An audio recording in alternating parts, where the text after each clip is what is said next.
Hello, everyone, and welcome to the 2018 Preschool Mindfulness Summit. I'm really happy to introduce our next guest, Karen Rasmussen. She's the director and co-founder of Child Safe Horizons and a personal friend of mine. We met each other when we were both living in Cambodia. So welcome, Karen, and thank you for joining us today. Thank you. It's great to be here. Great. So first of all, just tell us a little bit about your company, Child Safe Horizons, and what type of work you're doing that relates to child safety and security and peace. Okay.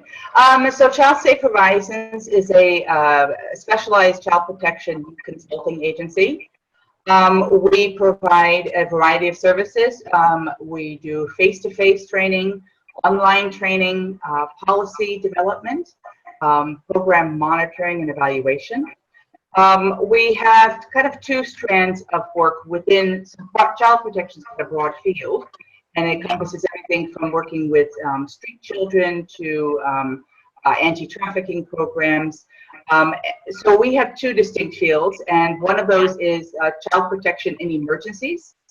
And so this would be natural or man-made disasters, conflict or post-conflict settings, and looking at the particular protection needs of children in those settings, both sort of in doing the like preparations before a disaster happens, during and after, in the post-disaster recovery. And then the other field is in child safeguarding, which is a kind of a subset within the child protection field. Focus specifically on it's business-specific, inward-facing child protection policies, procedures, and guidelines. So maybe codes of conduct or other procedures, anything that's focused on keeping children safe from abuse by any staff or volunteers that are associated with the nonprofit or the school or the company, or the religious organization. So we work with a broad range of those groups. Right. I know you. We have a, sorry, we have a, sorry? Sorry. I said I know you've done work with UNICEF and World Vision and those type of. That's right. So UNICEF, World Vision, Save the Children. So the co-founder, Natalie Macaulay, and I, we've both been working together in the field of child protection for about 25 years between the two of us. In a variety of countries in Asia, Africa, Middle East, the Pacific. And I wanted to also say, so the way that we work is that we do a lot of our work online. So whether it's providing remote assistance or training, and we also have a roster of consultants, about 70 consultants, who are based in several different countries and speak different languages and have a variety of different skills in the child protection field. So we would, for example, apply for a contract, and then we would see which consultant was most suitable for that. Right. Okay. Wow. Wonderful work that you're doing. So we know that when we talk about mindfulness, children need to feel secure and safe first and foremost in their lives. So can you recommend some ways that we can help young children to develop those kind of feelings of empowerment, of feeling safe and secure? Mm-hmm. So one of the first things that I find when talking with adults about child protection or child safeguarding is that there is still a great deal of misunderstanding and lack of knowledge around how, for example, how people who abuse children may operate, what constitutes abuse, the sort of cultural dynamics of abuse, gender dynamics, how abuse may play out for children of different ages, and in different settings. So, for example, sort of a developed country setting versus a poor or developing country setting, school versus a refugee camp, that type of thing. So I think one of the first things that adults can do to support children is to understand some of the basics about child abuse, what child abuse is, the Convention on the Rights of the Child, for example, which Yes. every nation in the world, except for my home nation, which is the U.S., so every other nation in the world has ratified the Convention on the Rights of the Child and has domestic legislation related to the rights of children. And a lot of people are also, a lot of adults are also quite confronted by the idea of human rights or children having rights. And I find this particularly in Western nations. So it's quite interesting that, you know, even though countries like the United States are very good at talking about human rights overseas, when we talk about child rights or when we talk about human rights in the US context, an amazing amount of Americans are still not really clear what that means. Right. So I think it's just important that adults, you know, start to educate themselves about this. And I'm happy to provide some. There are lots of materials on the internet about this, and there are common definitions for terms like abuse. So even though I talk about the cultural aspects of abuse, for example, what that means is that how children are treated in different countries or how they're perceived in different countries can vary and does vary, but there is still a standard international definition for sort of what is abuse, examples of abuse, types of abuse, indicators of abuse. Yeah. So, you know, we need to be careful that we don't say, oh, you know, we excuse some type of cultural behavior as well. That's how things are done there, and we need to look at what the impact on the child is of that particular behavior. So this covers things like, for example, female genital mutilation, which is still legal in a few countries, although it's rapidly becoming criminalized. Female infanticide is another one. And you've got, you know, physical abuse of children, or what we call, some people call it corporal punishment, or physical punishment of children. To a child protection practitioner like myself, that falls under the manner of abuse. Many people would definitely argue with me on that one. And so again, you know, but times are changing, and it's a very exciting time in this field because people's behaviors and attitudes are starting to really open up and change and shift in a good way, I think. Right, yeah. Definitely, I think we see that change coming, and people more open to talk about these type of things because sometimes I think people, you know, it's kind of taboo, or they don't want to bring it up or think about it, or but now it's becoming, you know, more. That's right. So going back to, sorry, I digressed a little bit, but so I think the main thing, you know, the first thing I would say to adults, you know, is in order to protect children, is to understand the issues themselves. Yeah. So because in order to then support children to, for example, understand what abuse is, what constitutes abuse, or even, you know, what is, you know, what are good touches, what are bad touches, you know. So it depends, it all depends on the age and the development capacity of the child in terms of how you would talk to them. So for example, you know, obviously the way that you talk to preschoolers about abuse would be, for example, good and bad touches, what an adult can and cannot or should not do to you or say to you. And then, of course, for teenagers, we have, you know, emerging issues like online child grooming and sexual abuse. We have sexting, online bullying. You know? So when I'm talking about abuse, I'm talking about physical abuse, sexual abuse, emotional, and verbal. So a lot of the material around child protection seems to be geared towards protecting children from sexual abuse. But in fact, it really is that whole area of abuse. The third thing I would say is that, or perhaps this is the second, the next thing I would say is that it's important that parents understand that it's their key responsibility to make sure that the child has a safe environment to grow up in. Yeah. And that can be as simple as deciding as parents that they will not use physical punishment. That Right. recognizing that many times, that majority of the time, physical punishment is coming from a point of frustration or stress Yeah. or anger or impatience on the part of the adult. And it's not really about teaching a child a lesson.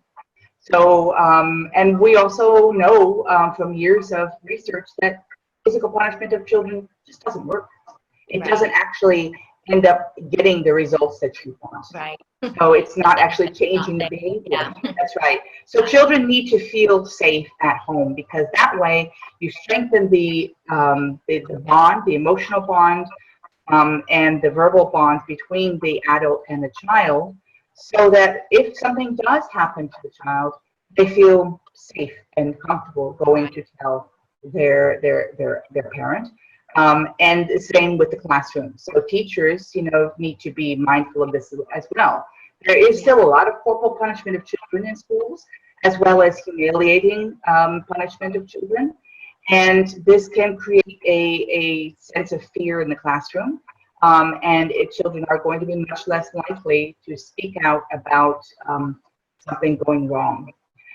The last thing that I would say is really to emphasize the importance of having standards of behavior or codes of conduct and guidelines and procedures. Whether you are a school or an NGO or a company, how do you expect your staff and volunteers to behave when they're working with children? And then educating children, making sure that children and communities also know what behavior should be expected and what is right and wrong behavior. Right. Because the main reason that abuse happens is it's about power. Right. And so children are almost always abused by somebody they know.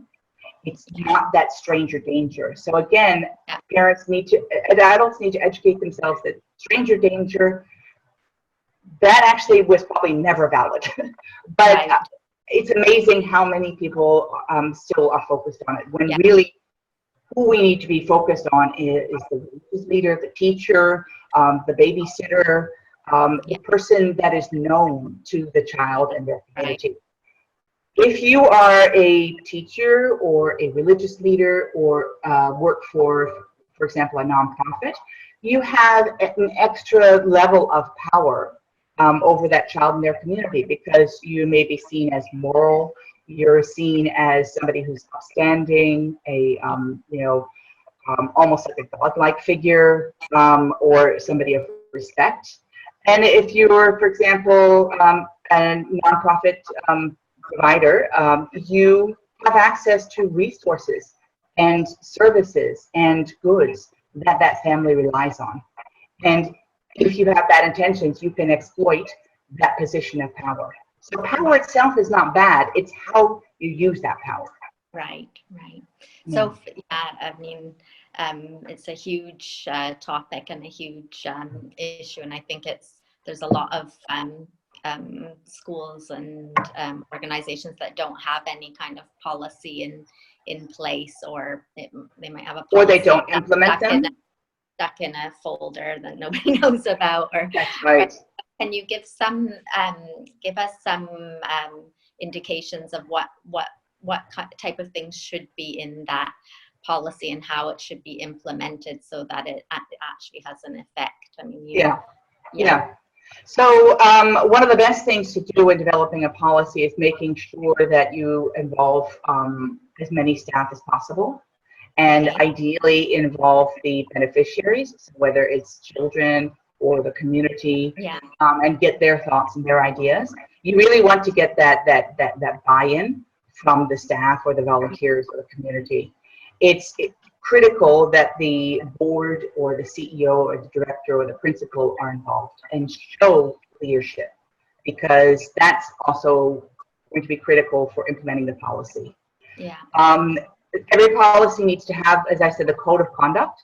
So, specific behavior guidelines, what the staff, what they may do, what they may not do, then this has to be signed and witnessed. It needs the code of conduct and the policy need to be mandatory for all staff. And it needs to be mandatory for a staff member who sees another committing abuse to report that. Right. So yeah. So and then there needs to also be issued the confidentiality.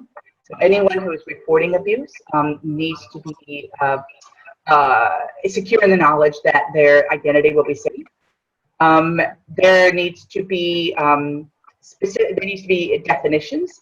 So very basic, even basic definitions. What do we mean when we say a child? A child is anyone under the age of 18. What do we mean by abuse or child abuse? What are some examples? Then there should be a statement of commitment. So what the organization, what they believe. We believe that abuse of children is wrong and a violation of their rights. We will do everything to support our staff to protect children, et cetera, et cetera. And there should be also in the policy a statement about training. So training obviously is critical. So, I often say that a piece of paper is not going to protect children. Exactly. So, that's just what, what you were saying before. You have to make the policy living. You have to make it real. And that's where the training really comes in. And making sure that it's mainstreamed throughout the organization. So if it's HR, there also needs to be screening of any sort of background checks, references, police background checks, or any staff, particularly those coming in contact directly with children. So this means involving HR. There needs to be the governance side of it, so having the board involved. Images, fundraising, how you take photos, the kind of photos you take, how you use them, how you store them. So then that would involve the communications team. So every team, or section in the organization has a role to play. Right. And so articulating that will also help people to see, oh, okay, people might say, well, I just work in fundraising. What does child protection have to do with me? Well, actually, this, and this. Right. And talking to people about, talking through what the consequences of getting it wrong can be, can really make it real for people. And we have so many examples, sadly, of where it's gone wrong. And I think we're starting to see this, for example, in the U.S. With the Me Too movement, and then coming out of Hollywood. I knew it was only a matter of time before there were former child actors who were abused as children, because there are still no standards. Yeah. So these movie industries and huge, massive powerhouses of money still don't have policies, and children were too scared to report. Because again, there's that power. These are children who are just starting out in their acting career, or women just starting out. They were too scared, because of those who did report, often their careers ended.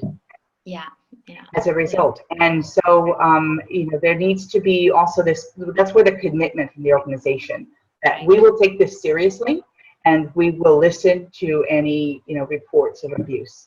And that leadership is really important.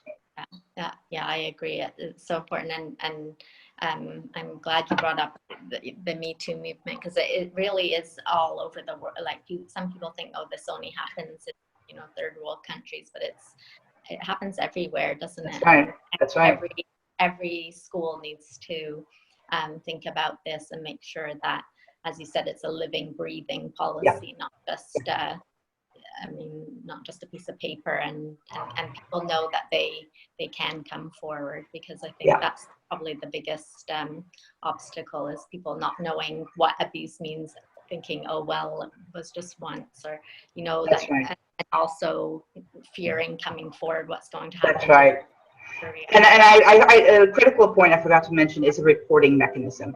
So there needs to be, so it's not enough to have, okay, well, this is what we can and cannot do. And it's not enough to understand what abuse is. There needs to be a mechanism for reporting abuse. And it needs to be, my recommendation, that there are variations on this, my recommendation is that you have a child safeguarding focal person. Right. And ideally you have one person in each kind of physical location. And any reports need to come to that person.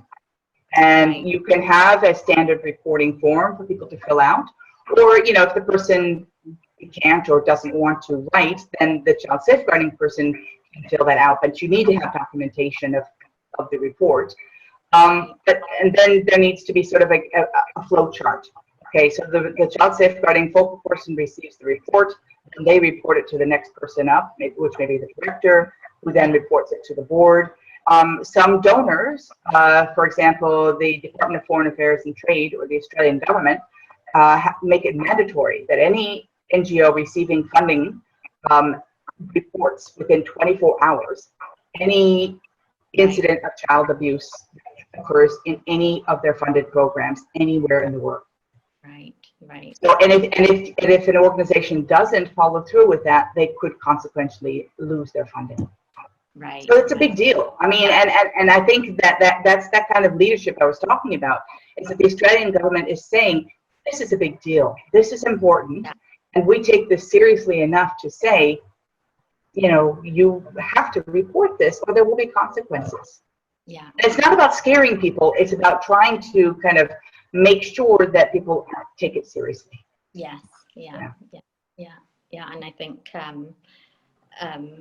I mean, we keep hearing about cases, even with preschool children. I mean, there was a big, I don't know if you saw it, but there was a big case, I think a couple of weeks ago, about preschools in China, a big That's group. right.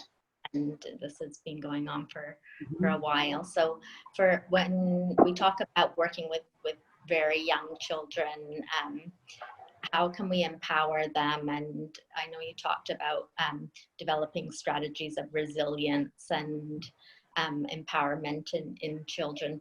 Obviously, we have to bring things into their own language and make them not make it scary, but make it something about learning their rights, using pictures and storybooks. I would guess would be a great way to. That's right, and encouraging that kind of open dialogue. So making sure that, so again, when we talk about children having the right to participate in anything that, any matters involving them, we need to help them realize that. So we need to encourage children to speak out. We need to make sure that children know that it's okay. It's not their fault. Many children will be threatened by their abuser, or their family will be threatened if they tell. We need to make sure that any reporting mechanism is child friendly. So we need to make sure that children know, we just need to make sure that any reporting mechanism is also child friendly. Right. So it means that could mean, that you could have your code of conduct, of how staff should and should not behave. You could have that in pictorial form. Right. Yeah. You could, and also making sure that children understand it's not okay for somebody to do this. It's not okay if you see this happening to a friend. And always make sure that children know they should tell and keep telling until somebody listens. Right. Yeah. So, I mean, I have examples, and there are lots of examples of kind of child-friendly materials. But the main thing is making sure that children feel that they have a right. So for example, one example, when I have friends who come over and they come with their child, and the parent wants the child to give me a hug. Go and give Auntie Karen a hug. And sometimes they don't want to. And you know what? I tell my friends, don't push them, because it's good for kids to be able to say no. And to say, you know what? I don't feel like being touched today. That's okay. We should foster that. And I think we don't do it enough. I think there is often too much of this, go and sit on your uncle's knee, go and kiss your auntie, do this, do that. We're telling children what to do. We're not encouraging them to listen to their own intuition, and their own sense of what feels good, what feels bad. Children, very young children, can gain a real sense of kind of what feels not so right, and what feels okay. And we need to make sure that children feel comfortable in saying, no, I don't want to be touched today. Right. Yeah. It's really, that's probably one of the most important things we could do. Those are all great points, Karen, and I know you have online programs, so if anybody wants to we'll have on your speaker information. We have your website, so please go and check that out and see what information's on there and what courses are available. So thank you very much for joining us and for sharing all this information. And I think it's something that's going to become, people are going to become more and more aware, and it's going to become more and more important for, well, it already is important, but people are actually going to start implementing it because they're going to realize that this has to be you know, one of the first things that's done when that's it. I mean, prevention is so much better than responding after the fact. Exactly. So, yeah. Thank you so much, Helen. Thank you. Okay. Thanks so much. And it was nice to talk to you again. Bye. Okay, bye.